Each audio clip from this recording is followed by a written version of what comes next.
Yang pada jomblo. Jomblo bisa dibilang. Sepertinya cara dulu ini sudah terbagi.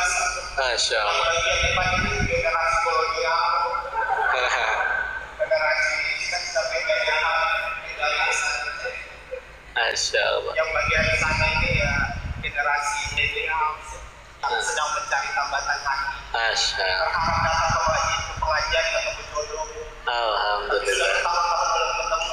Masya Allah. Karena Delvinya sibuk foto-foto ini. Bapak Ibu sekalian, dari penyampaian Ustaz, sekiranya mungkin ada yang ingin disampaikan. Karena saya lihat videonya Ustaz awal-awal pertama kali menikah sama Teh Yunda, ternyata Ustaz ini juga pasangan SPBU ya.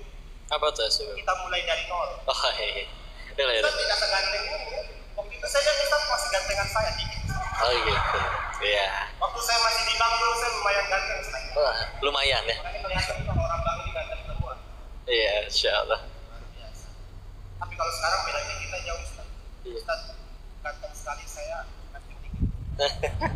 Kita sama cuma satu.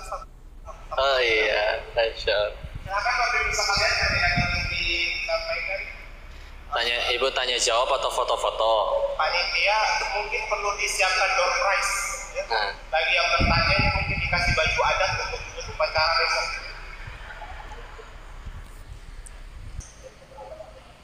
Pak, Waalaikumsalam warahmatullahi wabarakatuh. Kalau di sini jomblo. Kalau di luar zombie. Ini live loh Pak, live.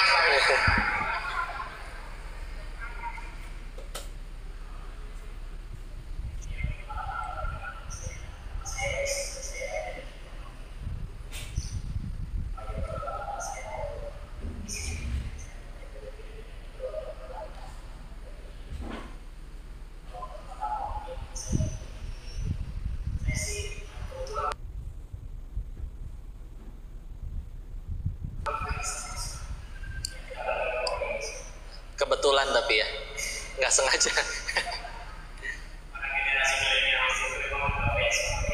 Masya Allah, mohon doanya.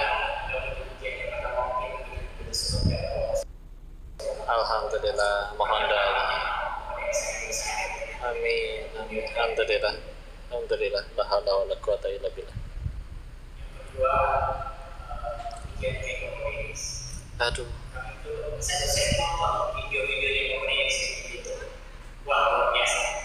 Luar biasanya kenapa komunis begitu kalau yang berada di posisi komunis sebelumnya di Thailand itu mungkin posisi yang yang mungkin kondisinya itu keluar dari kondisi yang tidak berperan tapi saya tahu luar biasa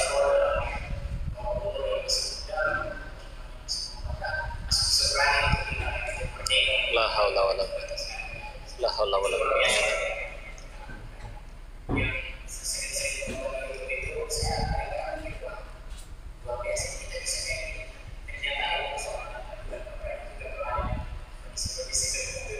La haula wala quwwata illa billah. Iya.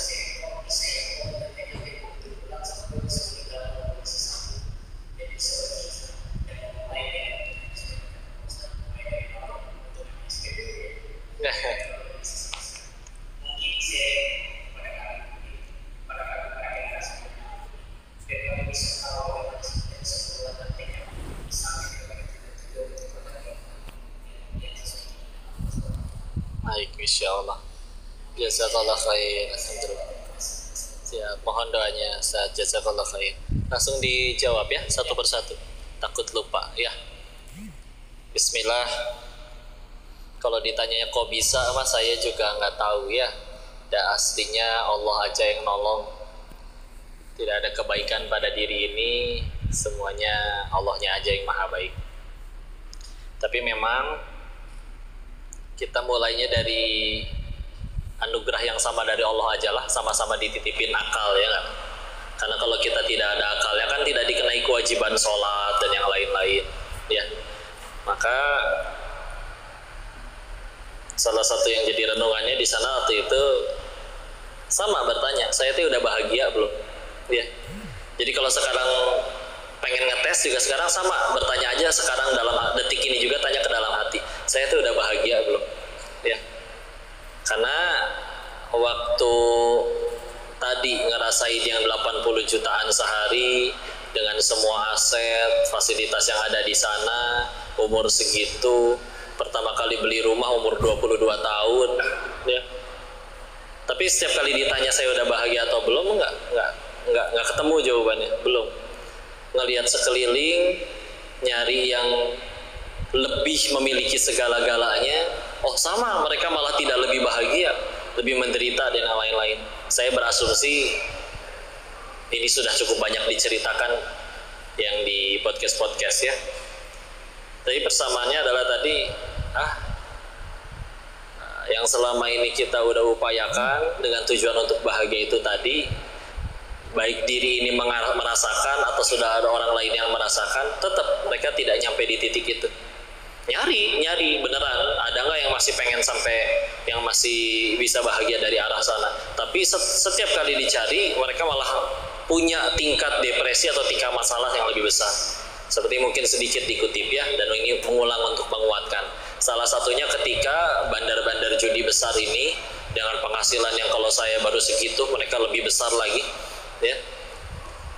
Satu hal yang hilang seperti misalkan ketika mereka ngelihat habis bangga, anak saya ada yang kuliah di Jerman, anak saya ada yang kuliah di London. Tapi ketika ngelihat orang di seberang restoran tempat dia makan, ada ibu-ibu lagi makan, disuapin jeruk sama anaknya. Jeruknya udah dikupasin, putih-putihnya udah dicabutin, bahkan ketika jeruk itu selesai dikunyah, tangan anaknya sudah siap di bawah mulut ibunya untuk menerima bijinya untuk dibuangin. Wajah iri mengganti wajah bangga tadi tentang hartanya dia dan anak-anaknya yang udah luar biasa.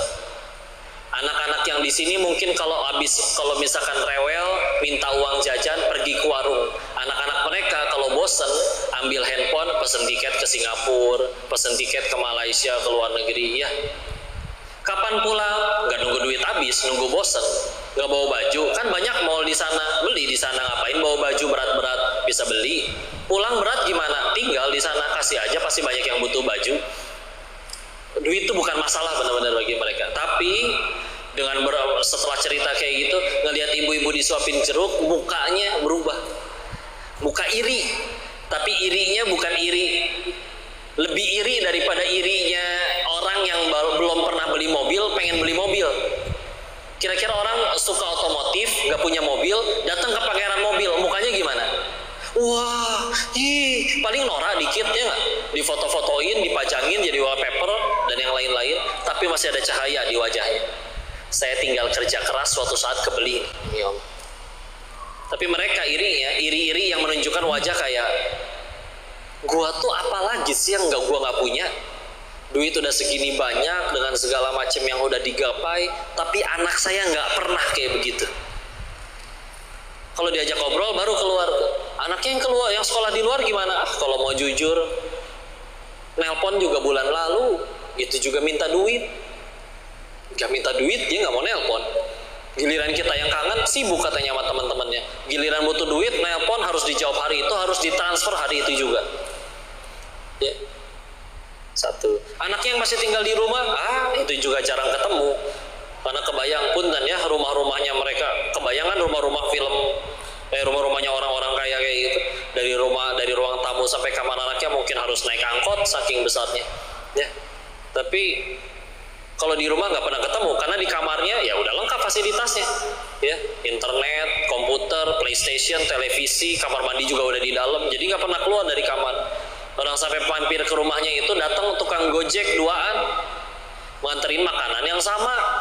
Restoran sama, kenapa datang dua-duaan? Kan yang mesen beda. Kakaknya mesen dari kamarnya, adiknya mesen dari kamarnya, saking masing-masingnya. Ya. Jadi kadang katanya rindu kumpul gitu ya, kayak waktu dulu sebelum mereka dapat di posisi itu, kumpul di ruang tengah. Ya kita sekarang sering kumpul di ruang tengah karena nggak punya kamar lagi. Kalau mereka, terlalu banyak kamar mungkin. Ya pokoknya ada yang hilang. sampai ada di satu titik yang diceritakan, kalau ini yang cerita ayah saya ya sama kakak-kakaknya, cerita tentang orang-orang yang tadi sudah seluar biasa kaya seperti itu. Lalu ngobrol kan mereka, si fulan yang kaya itu kemana ya? Kata bude saya ya, kakak perempuannya ayah saya manggilnya dia kan udah meninggal belum lama, dan mengenaskan tahu, mayatnya nyaris busuk 7 hari di kos-kosan pinggiran kota gitu. Kok bisa? Kan anak-anaknya kaya, anak-anaknya yang naruh di situ. Kok di situ sama anak-anaknya ditaruh? Iya, kan dulu saya coba ngambil ibro pelajaran, saya mendapat satu kesimpulan. Dulu si orang kaya ini punya satu ajaran ke anak-anaknya. Nah, kalau gaul sama orang gak jadi duit, gak usah kenal, buang-buang waktu. Ya, masuk tuh ke hati anak-anaknya. Dan ketika si bapaknya udah sakit, tua, warisan udah dibagiin, udah gak jadi duit kan, gak ada yang mau ngurus. Terus gimana? Ini bapak kita, ya udahlah, ada info kontrakan pinggiran kota, cuman 700.000, kita taruh aja di sana. Taruh bahasanya gini, nih, ini botol ditaruh wajar, ada benda. Ini bapak sendiri dibilang ditaruh katanya. Ya, nanti seminggu sekali pembantu kita jenguk. Pas akhirnya salah satu pembantunya jenguk, ya tadi, ya, udah nyaris busuk 7 hari, air kencing menggenang, tong sampah berantakan, namanya kakek-kakek sakit tinggal sendirian. Tapi demi Allah yang ngebunuh si kakek itu bukan masa tua atau sakitnya, tapi perasaan dibuang oleh anak yang dulu mereka bangga-banggakan. Hakul yakin beneran, seanak kita jadi seperti apapun, tapi kalau kalian diperlakukan seperti film azab Indosiar, nggak ada yang bangga. Dan kita nggak ditanya itu nanti sama Allah. Oke, ya Allah, ternyata sampai ada kisah kayak gini, punten ya, ini tambahan. Di Indonesia juga ada seorang dai ngajarin anak orang kaya ngaji, dikasih 2 juta sebulan. Suatu ketika libur panjang ceritanya, si ustadz ini diajak untuk yuk ke villanya si anak orang kaya ini, main ke villa. Di situ saya ngelihat ada anjing lucu anjingnya, suruh tiduran, suruh loncat, suruh berdiri, suruh narik angkot, misalkan ya, hiperbola itu ya. Ditanya kan, kok anjingnya bisa pintar begini sih? Oh iya, kan dilesin. Ada les buat anjing, ada les anjing. Berapa biaya les anjing? 8 juta sebulan. Buat majikannya ngeles sebulan 2 juta, belajar tata krama, belajar adab, belajar ke surga. Ya. Kan besok-besoknya ceritanya ustadznya nggak datang ngajar lagi. Ditelepon kan sama si anak orang kaya, kok nggak datang ngajar lagi? Iya, enakan ngajar anjing katanya. Nah, kayak gitu ya. Kalau diomongin, anak kita mah nggak usah rajin-rajin ngaji, kan cita-citanya nggak jadi ustadz. Tapi kalau dinasehati, oh ya udah, mana kita punya duit, guru ngajinya aja yang suruh datang ke sini. Berapa biayanya sebulan? Tetangga sih pada ngasih 500.000. 500 mahal amat katanya. Giliran di Bogor ada lembaga bimbel, bimbingan belajar ya, pasang spanduk di depannya, paket 80 juta. Persiapan masuk, masuk apa nih? Kirain masuk surga ya nggak? Kan mahal. Tapi ternyata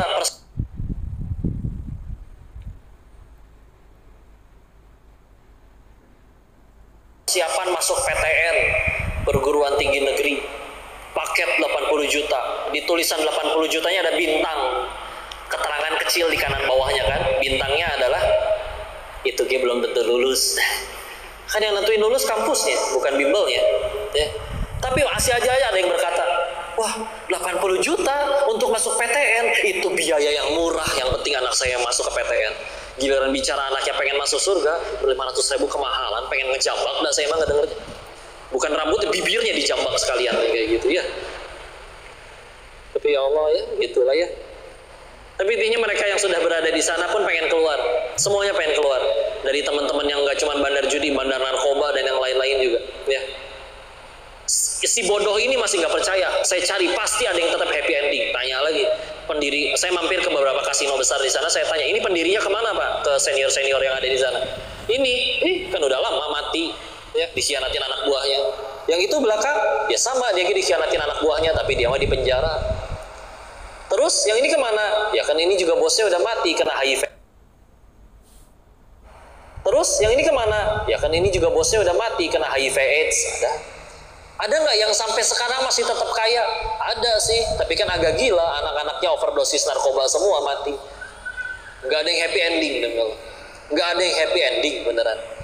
Ya, sehingga akhirnya yang udah di sana pengen keluar, nyari yang happy ending, nggak mau keluar gitu.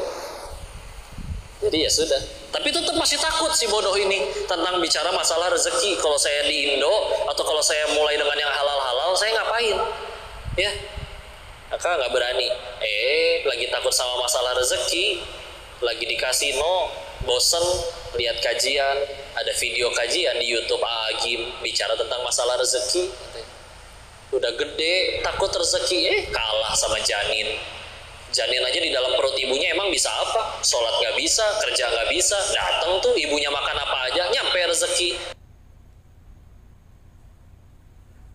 Tumbuh, lahir. Terus kamu udah gede, bisa kerja, bisa sholat, bisa minta, segitu ragunya sama Allah. Akal di mana akal? Ya. Nggak ngerasa kayak digampar aja itu mah, iya ya. Karena dulu ngakunya tuh ngerasanya pinter karena nggak nemu anak seumuran yang lebih kaya dari diri ini, terus ya terlena lah ya. Tapi si akal yang dibangga-banggakan itu nggak nemu jalan keluar ketika mikirin kalau berhenti pengen nyari duit dari mana, gimana masa depannya di Indonesia. Tapi ketika dibukakan seperti itu, iyalah, tutup YouTube-nya, pesan tiket, pulang ke Indonesia, terus ngaji. Sampai sekarang ya sih ngaji, masih jadi santri. Mohon doanya ya. Ini mah secuplik dari sekian banyak pelajaran kehidupan yang didapat di sana, walaupun disesali. Allah kayak nyuruh belajar gitu, kuliah kehidupan di sana. Pengen bahagia kan, sok sana. Di sana dikasih lihat segala macam sumber kebahagiaan yang kata orang itu sumber kebahagiaan. Yang bahagia dari ini, bahagia dari itu, semua dikasih lihat, semua disuruh nyicipin, semua dikasih lihat, tapi ternyata enggak. Ya udah, akhirnya ya udahlah ya, enakan sekarang. Anak Masya Allah. Allahu a'lam bishawab. Mudah-mudahan bisa menjawab pertanyaan. Ini pokok ini ngomong karena settingan pikirannya masih settingan waktu Indonesia. Pokok baru waktu Indonesia Timur ya.